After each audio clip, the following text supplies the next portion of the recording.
Yo yo yo yo yo la famille, comment vous allez? Bienvenue dans cette nouvelle vidéo chez le vrai millionnaire. Et il est 5h du matin dimanche, je suis en train de faire mon cardio. J'ai la machine levée à fond avec le gilet de poids. Et j'ai senti qu'il fallait que je vous envoie ce message. Normalement, je filme jamais, je vais descendre un peu l'intensité pour pouvoir parler mieux. Normalement, je filme jamais à cette heure-ci. Mais là, j'ai ressenti qu'il fallait que j'envoie un message fort, puissant, pour que tous les plébéiens ils se réveillent. Et c'est que la famille, vous savez c'est quoi le plus gros problème au sein des églises? Le plus gros de tous, c'est que les gens ils obéissent pas. Les gens ils écoutent mais les gens ils obéissent pas. Et tu sais c'est quoi le plus gros problème aux yeux de Dieu? C'est que tu connaisses la vérité et que tu la fasses pas. Ça c'est un gros problème. Ça c'est réellement un gros problème. Et c'est dans le cas où 99% malheureusement des chrétiens ils sont. C'est qu'ils connaissent la vérité, mais vu que ça leur met inconfortable, ils veulent pas l'affronter, littéralement. Les gens, ils parlent 5 minutes avec moi, ils restent impactés, tu sais. Oh. Tu sais, ils sont là en mode... Ils se braquent à mort quand ils parlent avec moi 5 minutes. Pourquoi? Parce qu'ils n'ont jamais retrouvé un réel homme qui leur dit ce qu'ils doivent entendre et pas ce qu'ils veulent entendre. Et le problème, c'est que quasiment beaucoup de leaders des églises qui sont pas dans une position dans laquelle ils devraient être de leader parce qu'ils savent même pas se leader eux-mêmes. Parce que la première chose, c'est que si un leader il a un gros ventre, ça c'est un problème. Comment veux-tu leader des personnes si tu n'arrives pas à leader ce que tu te mets dans ta bouche, quoi? Et ensuite, du coup, ils disent aux gens des choses qu'ils veulent entendre. Non, comme par exemple, hier, je vais vous raconter une anecdote parce que hier, on vient et on commence à me demander que je commence à prier pour qu'une femme, elle reçoive un mari. Qu'elle reçoive un mari. Et moi, je lui dis, laisse-moi 5 minutes avant de prier. Parce que moi, je dérange pas Dieu avec des prières connes.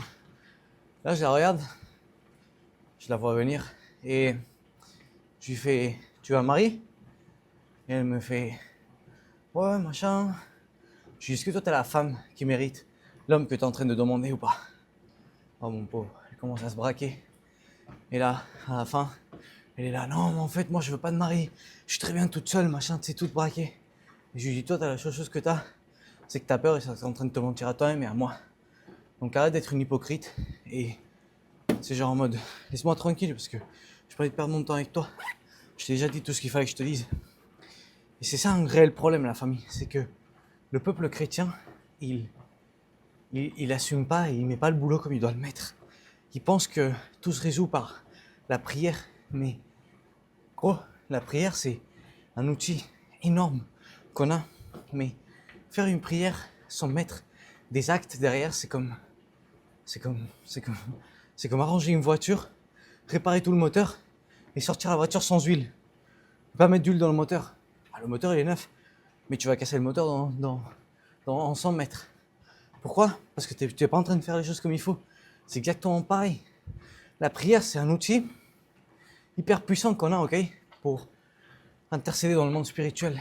Mais si toi, tu mets pas les actes, d'accord, parce que tu as un corps physique, c'est pour que tu mettes les actes inutiles. Si toi tu mets pas les actes, il va rien se passer du tout en fait. Les gens ils demandent. Mais vous donnez quoi en retour les gars? Vous donnez quoi en retour? Je vais vous mettre mon cas.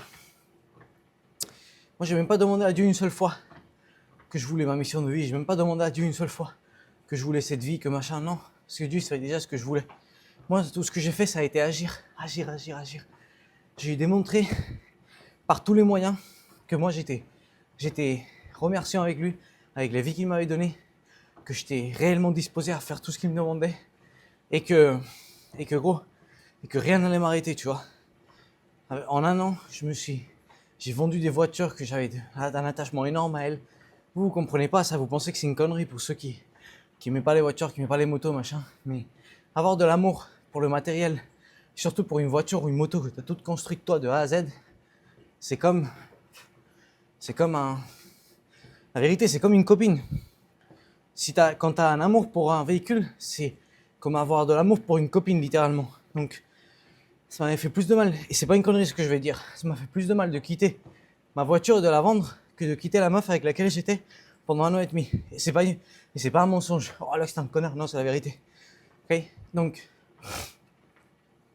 moi j'ai quitté des voitures, j'ai quitté des motos de mes rêves, j'ai vendu tout ce qu'il fallait que je vende, j'ai arrêté la masturbation, les mauvaises relations, j'ai enlevé tout mon entourage, j'ai arrêté les femmes, j'ai arrêté le tabac, j'ai arrêté l'alcool, j'ai arrêté de toucher absolument toutes les drogues, absolument tout l'alcool, absolument tout.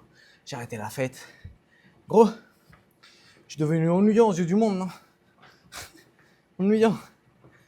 Je me suis isolé, je suis resté seul pendant des mois, en train de prouver à Dieu que moi j'étais la personne qui méritait d'avoir tout ce que mon cœur il désirait. Et au bout d'un moment, il a commencé à me donner. Mais t'inquiète pas que quand il a commencé à me donner, il a commencé à me demander encore plus. Si moi, au jour d'aujourd'hui, je suis à Miami, c'est parce que tous les jours, je lui donne plus que personne, littéralement. Et pas, je dis pas ça en mode en compétition, que ici, il faut... Non, non. Chacun sait ce qu'il doit donner. Mais je dis ça parce que je lui donne tout ce que moi je peux donner chaque jour. Ok? C'est pour ça que je dis ça. Mais je sais que par exemple en France, il n'y en a pas un seul comme moi. Du moins qui le filme, du moins qui partage ça avec le monde.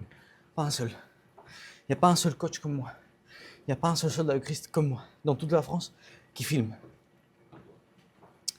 Et du coup, la famille, Dieu il m'a dit de partir en Espagne quand j'étais en France, de tout quitter mon bac plus 2 à 2 mois de le finir, alors que ce bac plus 2 il était déjà à moi.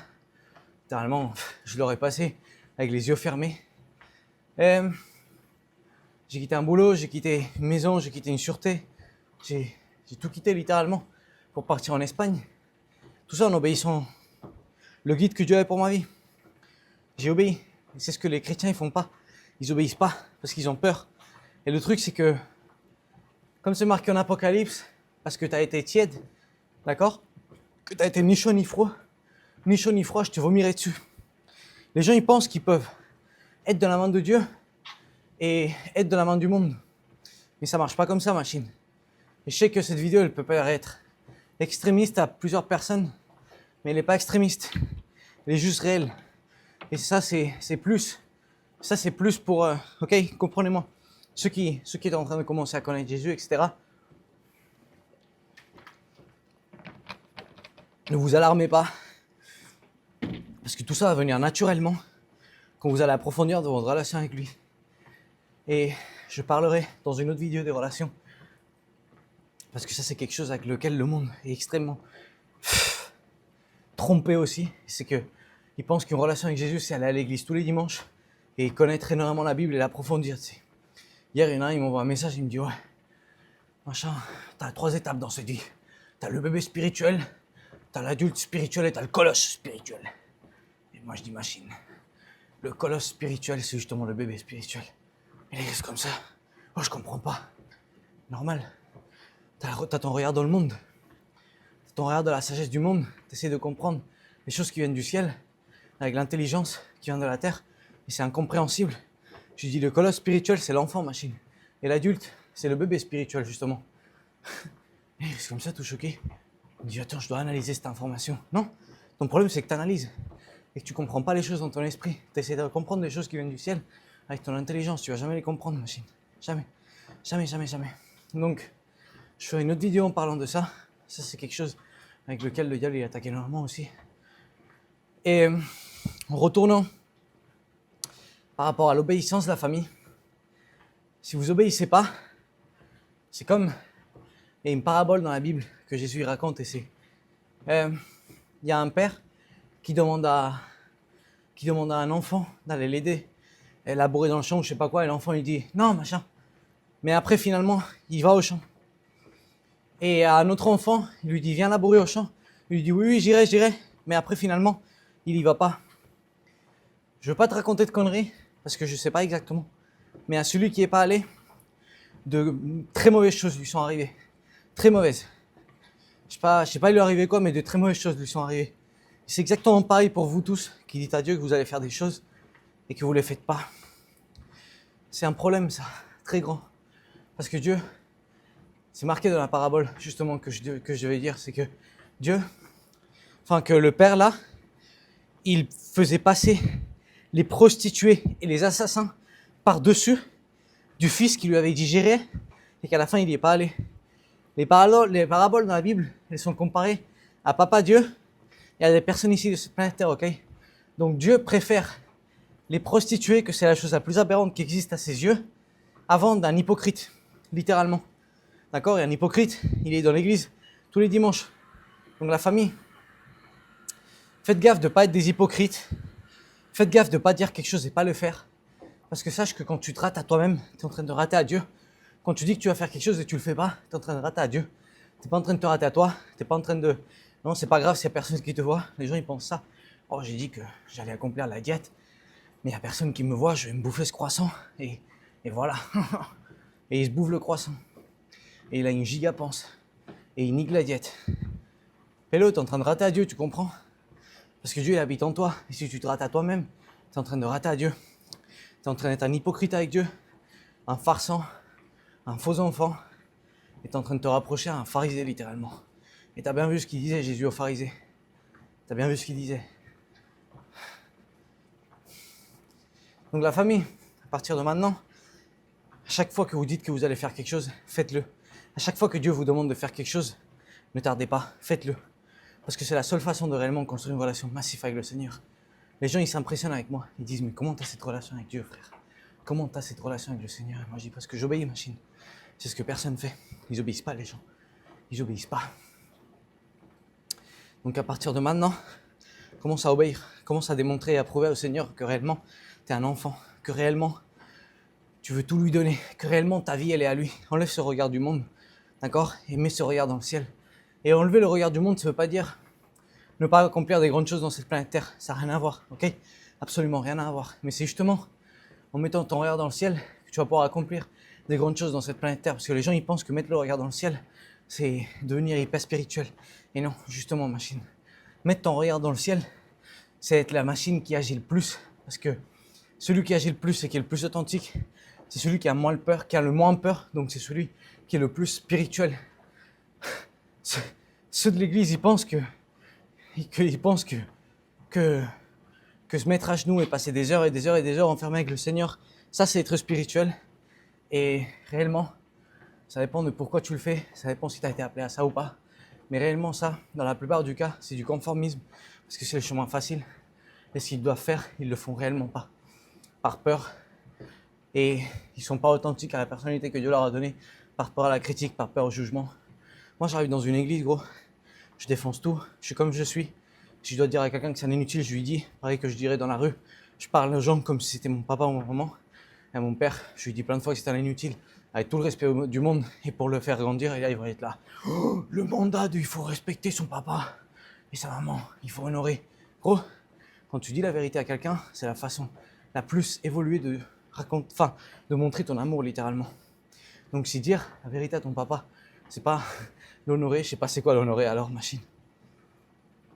Donc la famille, devenez réellement des enfants de Dieu qui craignent pas, qui ont de la confiance, de la foi et qui agissent comme des machines et qui bénissent toute personne qui se rapproche à eux avec le don et les outils qu'ils lui ont autorisés. Chacun a une mission, mais on a tous des dons pour bénir les gens, machine. Ok? Donc la famille, que Dieu vous bénisse. Cette vidéo est très profonde et j'espère du fond du cœur qu'elle arrive à énormément de personnes.